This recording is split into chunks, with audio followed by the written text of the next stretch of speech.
നടി ആക്രമിക്കപ്പെട്ട കേസിൽ ദിലീപിന്റെ ജാമ്യാപേക്ഷ അങ്കമാലി കോടതി തള്ളി. ജാമ്യാപേക്ഷയിൽ കോടതിയിൽ നടന്നത് ശക്തമായ വാദപ്രതിവാദങ്ങളാണ്. കസ്റ്റഡിയിൽ ഇങ്ങനെയാണ് എങ്കിൽ ജാമ്യം ലഭിച്ചാൽ എന്താകും അവസ്ഥയെന്നും പ്രോസിക്യൂഷൻ.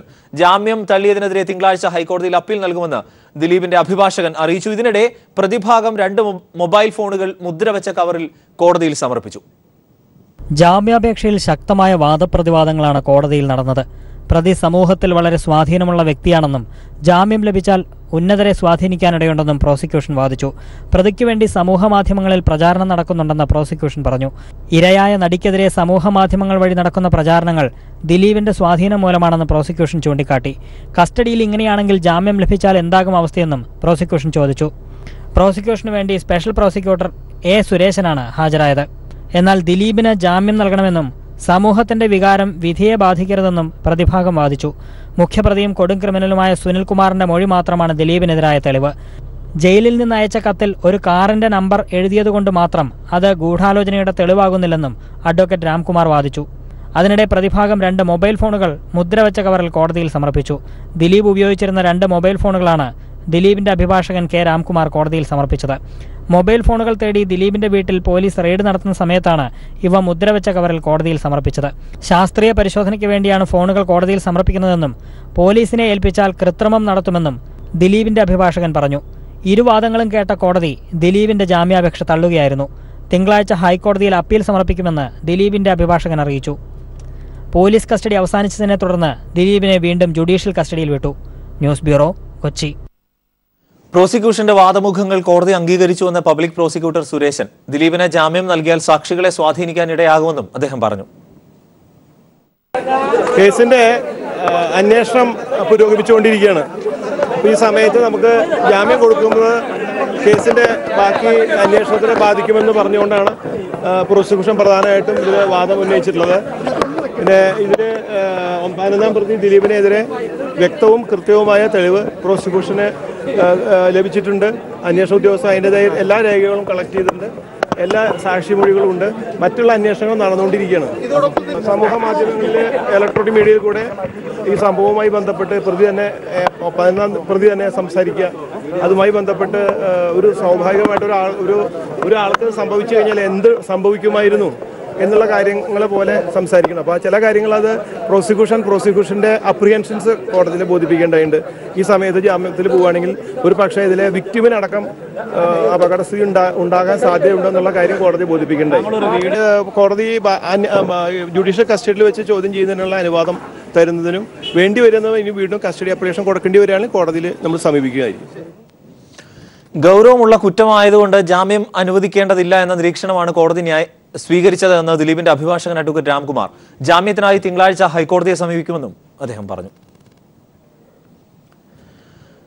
നടി ആക്രമിക്കപ്പെട്ട കേസിലെ ഗൂഢാലോചന കുറ്റത്തിൽ അറസ്റ്റിലായ നടൻ ദിലീപിന്റെ ജാമ്യാപേക്ഷ കോടതി തള്ളിയ സാഹചര്യത്തിൽ ദിലീപിനെ ആലുവ സബ് ജയിലിൽ എത്തിച്ചു. ഈ മാസം 25 വരെയാണ് റിമാൻഡ് കാലാവധി.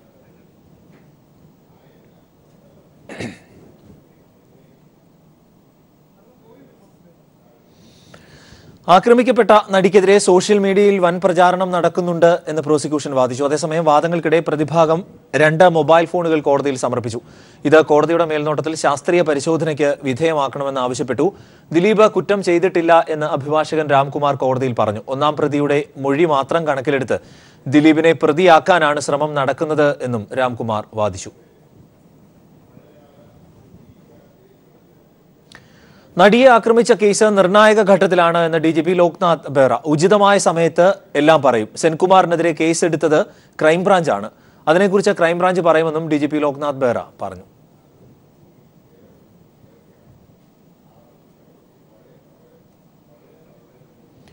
ദിലീപിന്റെ ഡി സിനിമാസിനെതിരെ റവന്യൂ അന്വേഷണം. ഡി സിനിമാസ് ചാലക്കുടിയിൽ റവന്യൂ ഭൂമി കയ്യേറി നിർമ്മിച്ചതാണ് എന്ന് പരാതി. വ്യാജ ആധാരം സൃഷ്ടിച്ചതായും പരാതിയുണ്ട്. അന്വേഷണത്തിന് ജില്ലാ കളക്ടറെ റവന്യൂ വകുപ്പ് ചുമതലപ്പെടുത്തി. ചാലക്കുടി പുഴയോട് ചേർന്നാണ് ദിലീപിന്റെ ഉടമസ്ഥതയിലുള്ള ഡി സിനിമാസ് തിയേറ്റർ കോംപ്ലക്സ്. ഒരേക്കർ സ്ഥലത്താണ് മൾട്ടിപ്ലക്സ് സ്ഥിതി ചെയ്യുന്നത്. ഈ സ്ഥലം സർക്കാർ പുറമ്പോക്കായിരുന്നുവെന്നും വ്യാജ ആധാരം ചമച്ച് തട്ടിയെടുക്കുകയായിരുന്നുവെന്നുമാണ് പരാതി. പരാതിയുടെ അടിസ്ഥാനത്തിൽ റവന്യൂ വകുപ്പ് മന്ത്രിയുടെ ഓഫീസ് അന്വേഷണത്തിന് ഉത്തരവിട്ടു. തൃശൂർ ജില്ലാ കളക്ടർക്കാണ് അന്വേഷണ ചുമതല. വ്യാജ ആധാരങ്ങൾ ചമച്ച് ഭൂമി കൈവശപ്പെടുത്തിയെന്ന പരാതിയിൽ ജില്ലാ ഭരണകൂടം നടപടി തുടങ്ങിയെങ്കിലും ഒരു ഉന്നതന്റെ ഇടപെടലിലൂടെ അത് തടഞ്ഞുവെന്നും ആക്ഷേപമുയർന്നിരുന്നു. എത്രയും വേഗം ഇക്കാര്യത്തിൽ അന്വേഷണം നടത്തി റിപ്പോർട്ട് നൽകാനാണ് റവന്യൂ വകുപ്പ് മന്ത്രിയുടെ ഓഫീസ് നിർദ്ദേശിച്ചിരിക്കുന്നത്. സംസ്ഥാനത്തിന്റെ വിവിധ ഭാഗങ്ങളിലായി ദിലീപ് 50-ലധികം ഭൂമി ഇടപാടുകൾ നടത്തിയിരുന്നു. ഇതിൽ പലതും യഥാർത്ഥ ഭൂമിവിലയേക്കാൾ കുറച്ചാണ് ആധാരം നടത്തിയതെന്നും സൂചനയുണ്ടായിരുന്നു. സംഭവവുമായി ബന്ധപ്പെട്ട് അന്വേഷണം നടന്നുവരുന്നതിനിടയിലാണ് ഡി സിനിമ സ്ഥിതി ചെയ്യുന്ന സ്ഥലവുമായി ബന്ധപ്പെട്ടും ആരോപണമുയർന്നിരിക്കുന്നത്. News bureau, Thiruvananthapuram. തനിക്കെതിരെയുള്ള വിമർശനങ്ങളെ പോസിറ്റീവായി കാണുന്നുവെന്ന് മുകേഷ്. വിമർശനങ്ങളിൽ തളരില്ല. കലാപ്രവർത്തനങ്ങളെക്കാൾ ജനപ്രതിനിധി എന്ന നിലയിലുള്ള പ്രവർത്തനങ്ങളിലാണ് താൻ ശ്രദ്ധ കേന്ദ്രീകരിക്കുന്നത് എന്നും മുകേഷ് പറഞ്ഞു.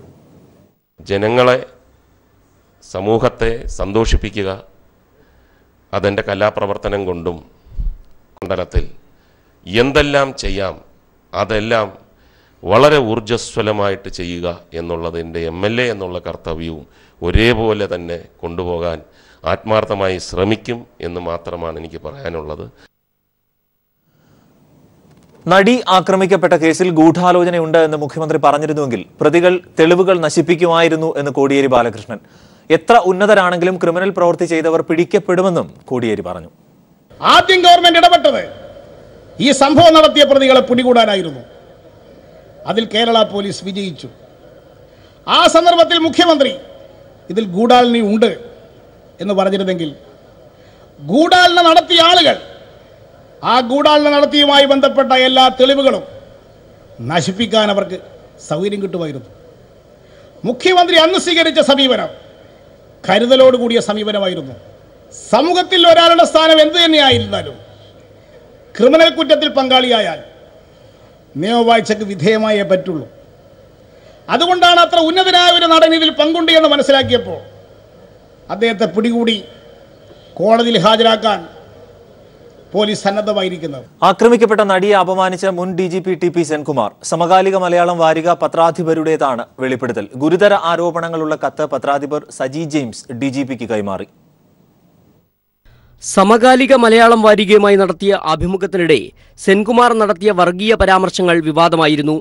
വിവാദ അഭിമുഖവുമായി ബന്ധപ്പെട്ട് സെൻകുമാറിന്റെ പരാതിയിൽ നൽകിയ വിശദീകരണത്തിലാണ് സമകാലിക മലയാളം വാരിക പത്രാധിപർ സെൻകുമാറിനെതിരെ ഗുരുതര ആരോപണങ്ങളുള്ള കത്ത് പോലീസ് DGPക്ക് കൈമാറിയത്.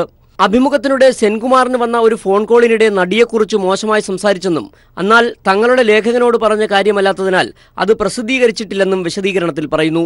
സ്ത്രീകളെ ആകമാനം അപമാനിക്കുന്ന വാക്കുകളും സെൻകുമാർ ഉപയോഗിച്ചതായി വിശദീകരണത്തിൽ പറയുന്നുണ്ട്. ഇത് പുറത്തുവന്നാൽ സെൻകുമാറിന്റെ മുഖംമൂടി അഴിയും. അഭിമുഖത്തിനിടെ ഇടയ്ക്കിടെ സെൻകുമാറിന് ഫോൺ കോളുകൾ വന്നിരുന്നു. അതിൽ ഒരു ഫോൺ സംഭാഷണത്തിലാണ് നടിയെക്കുറിച്ച് മോശമായ രീതിയിൽ സംസാരിച്ചത്. ഈ സംഭാഷണവും അഭിമുഖം റെക്കോർഡ് ചെയ്തതിനൊപ്പമുണ്ടെന്നും അത് തെളിവായി സമർപ്പിക്കാമെന്നും പത്രാധിപർ പറയുന്നു. ലേഖകനോട് സെൻകുമാർ പറഞ്ഞ കാര്യങ്ങൾ മാത്രമേ അഭിമുഖത്തിൽ പ്രസിദ്ധീകരിച്ചിട്ടുള്ളൂ. ഇത് സംബന്ധിച്ച റെക്കോർഡുകൾ പരിശോധിക്കാമെന്നും സജി ജെയിംസ് പോലീസ് മേധാവിയെ വിശദീകരണത്തിൽ അറിയിച്ചിട്ടുണ്ട്. News desk. ആക്രമിക്കപ്പെട്ട നടിയെക്കുറിച്ച് മുൻ DGP TP സെൻകുമാർ മോശം പ്രസ്താവന നടത്തിയിട്ടുണ്ടെങ്കിൽ സർക്കാർ നിയമവശം പരിശോധിച്ച് നടപടിയെടുക്കുമെന്ന് കോടിയേരി ബാലകൃഷ്ണൻ പറഞ്ഞു. സ്ത്രീകൾക്കെതിരായിട്ടുള്ള പരാമർശങ്ങൾ നടത്തുന്നത് പാർലമെന്റ് പാസ്സാക്കിയിട്ടുള്ള സ്ത്രീ സുരക്ഷാ നിയമത്തിന് വിരുദ്ധമാണ്. അത്തരത്തിൽ നിയമത്തിന് നിരക്കാത്ത വിധത്തിൽ ഉള്ള സംഭാഷണം ആര് നടത്തിയാലും അവരുടെ പേരിൽ നിയമപരമായ നടപടിയാണ് സ്വീകരിക്കേണ്ടത്. അത് ബന്ധപ്പെട്ടവർ അത് പരിശോധിച്ച് ആവശ്യമായ നിയമ നടപടി സ്വീകരിക്കണം. സ്വകാര്യ നഴ്സുമാർ തിങ്കളാഴ്ച തുടങ്ങാനിരുന്ന അനിശ്ചിതകാല പണിമുടക്ക് സമരം മാറ്റിവെച്ചു. സർക്കാർ ഇടപെടലിനെ തുടർന്നാണ് തീരുമാനം. നഴ്സുമാരുമായി ചർച്ചയ്ക്ക് തയ്യാറാണെന്ന ഉറപ്പ് മുഖ്യമന്ത്രി നഴ്സുമാരെ നേരത്തെ അറിയിച്ചിരുന്നു. 19-ന് നടക്കുന്ന മധ്യസ്ഥ യോഗത്തിന്റെ തീരുമാനം അനുസരിച്ച് മുന്നോട്ടു പോകുമെന്ന് നഴ്സുമാർ വ്യക്തമാക്കി. സ്വകാര്യ നഴ്സുമാരുടെ സമരം ബുധനാഴ്ച വരെ നീട്ടിവെക്കാനാണ് യുണൈറ്റഡ് നഴ്സസ് അസോസിയേഷന്റെ സംസ്ഥാന കൌൺസിൽ തീരുമാനിച്ചത്. തിങ്കളാഴ്ച മുതലാണ് അനിശ്ചിതകാല പണിമുടക്ക് സമരം ആരംഭിക്കാൻ നഴ്സുമാർ തീരുമാനിച്ചിരുന്നത്. സർക്കാർ ഇടപെടലിനെ തുടർന്നാണ് സമരം മാറ്റിവെക്കാനുള്ള തീരുമാനമുണ്ടായത്. നഴ്സുമാരുമായി ചർച്ചയ്ക്ക് തയ്യാറാണെന്ന ഉറപ്പ് മുഖ്യമന്ത്രിയുടെ ഓഫീസ് നഴ്സുമാരെ നേരത്തെ അറിയിച്ചിരുന്നു. ചർച്ച നടക്കുന്നതുവരെ സമരം തുടങ്ങരുതെന്ന് സർക്കാർ ആവശ്യപ്പെട്ടിരുന്നു. 19-ന് നടത്തുന്ന മധ്യസ്ഥ ചർച്ചയിൽ നഴ്സുമാർക്ക് അനുകൂല നടപടി ഉണ്ടായില്ലെങ്കിൽ ശക്തമായ സമരം നടത്താനാണ് UNA-യുടെ തീരുമാനം. മുഖ്യമന്ത്രിയെയും ഹൈക്കോടതിയെയും വിശ്വാസത്തിലെടുക്കുന്നുവെന്നും ഭാരവാഹികൾ പറഞ്ഞു. UNA സംസ്ഥാന പ്രസിഡന്റ് ജാസ്മിൻ ഷാ കേരള മുഖ്യമന്ത്രിയുടെ ഓഫീസിൽ നിന്നും UNA-യെ ഔദ്യോഗികമായിട്ട് തന്നെ ചർച്ചയ്ക്ക് വിളിക്കുകയും ചർച്ചകൾ നടത്താമെന്നുള്ള ഒരു വാഗ്ദാനം തന്നു.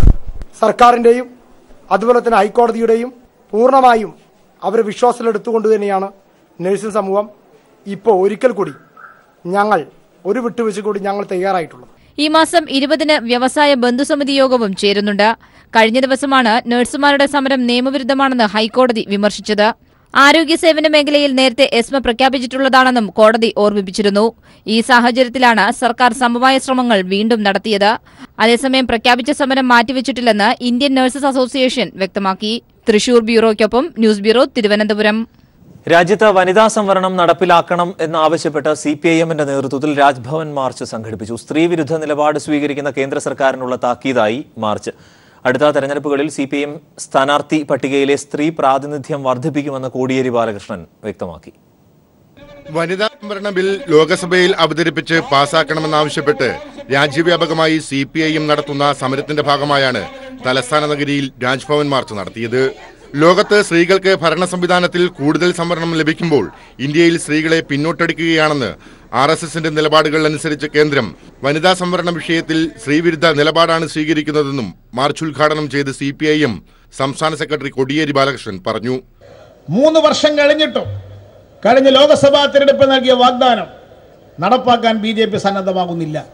BJP ഈ പ്രശ്നത്തിൽ ഒരു സ്ത്രീ വിരുദ്ധമായ നിലപാടാണ് സ്വീകരിക്കുന്നത്. അടുത്ത ലോക്സഭാ തിരഞ്ഞെടുപ്പിലും നിയമസഭാ തിരഞ്ഞെടുപ്പുകളിലുമെല്ലാം മുൻകാലങ്ങളിൽ നൽകിയതിനേക്കാൾ പ്രാതിനിധ്യം സ്ത്രീകൾക്ക് നൽകിക്കൊണ്ട് ഇക്കാര്യത്തിൽ മാതൃക കാണിക്കാൻ communist party of India marxist സന്നദ്ധമായിരിക്കും. വനിതാ സംവരണ ബില്ല് വരുന്ന പാർലമെന്റ് സമ്മേളനത്തിൽ പാസാക്കണമെന്ന ആവശ്യമുന്നയിച്ച് പാർലമെന്റിനകത്തും പുറത്തും CPIM സമരം ശക്തമാക്കുമെന്ന് കോടിയേരി വ്യക്തമാക്കി. നേരത്തെ മ്യൂസിയം ജംഗ്ഷനിൽ നിന്നും ആരംഭിച്ച മാർച്ചിൽ വനിതാ സംഘടനാ പ്രവർത്തകരടക്കം ആയിരങ്ങൾ പങ്കെടുത്തു.